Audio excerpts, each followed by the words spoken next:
Hello everybody, it's Brian Cross here, HomeSmart Real Estate. Happy holidays, Merry Christmas, Happy New Year. Hope you're having a good holiday season. So here's what happened here real quick in 2022. The first 6 months of this year were absolutely crazy. There was such low inventory in the market and so many people wanted to buy a house because the interest rates were so low.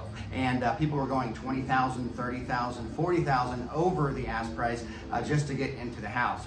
So that was around the first 6 months of the year. Then around June or so, interest rates started to creep up. And I have never seen a market change as quick as this one did in 20 years of real estate. I've never seen a market change that quick overnight like that. The demand started falling off, the supply started coming up, interest rates were creeping up. So the second half of the year wasn't as good as the first half of the year for homeowners, but it was a little bit better for buyers the second half of the year.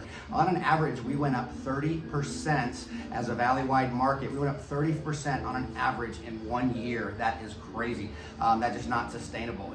So we're still in that correction.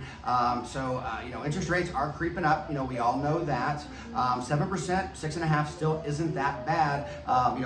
Looking at history, it still, really isn't that bad. So, if you're thinking about buying, you haven't missed out yet. Interest rates are expected to keep climbing up coming here in next year. So what's going to happen with home prices next year? That's the big question. Well, I read NAR, and there's varying opinions. Let me just say that the chief economist from the National Association of Realtors, so he put out an article 2 days ago, and he was expecting as a nation, on an average, he was saying about 0.5% to 1%. Phoenix is usually a bit ahead of the bell curve because a lot of people move here. Not a lot of people move out, so we have higher demand here. So, I don't think anyone knows exactly what the equity growth is going to be next year. It could be 5%, could be 10%. What we're not expecting is we're not expecting to see the house prices go down next year. So that's the good news. We don't know how much it's going to go up, but not expecting it to come down. And the reason is, if you bought your house within the last 2 or 3 years, you're probably at a low interest rate. Unless you have to. Now, there's certain situations where you have to move, upsize, downsize, move for a job, and there's certainly circumstances where you need to move. But given the choice, you may not want to trade that 3.5% interest rate that you have now for a 7% today.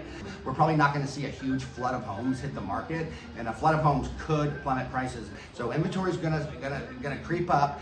It's still going to remain low through historical standards, but it is going to creep up from what it was last year.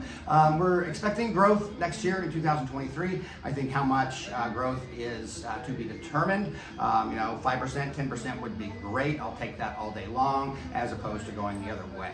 So I think time will tell. So again, I'm Brian Cross with HomeSmart Real Estate. Please call me if you have any questions or any real estate needs. I'm always happy to help. Merry Christmas, Happy Holidays, Happy New Year. Talk to you soon. Bye-bye.